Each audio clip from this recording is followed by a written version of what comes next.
You are looking at Julian's pronunciation guide, where we look at how to pronounce better some of the most mispronounced words in the world, like this other curious word. But how do you say what you're looking for today?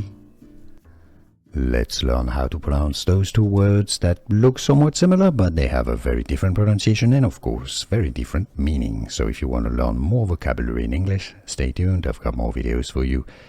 How to pronounce bun is the top word. This is a type of round bread, as in a burger bun or burger bun. It's a schwa sound. It's an sound. Bun. B-a-n. Bun. How to pronounce bun. Now the bottom word is bone.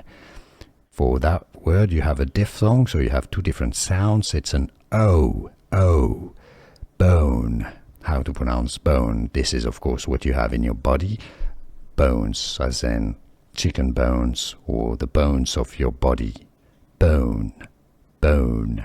So top word English pronunciation bun versus bone. Bun, bone. Can you hear the difference? Bun, bone. Was this any useful? Let me know in the comments down below. Here are more videos on how to pronounce more confusing words and names too many mispronounced. Like this video if you found it useful. I appreciate your support. I'll see you soon and thanks for watching.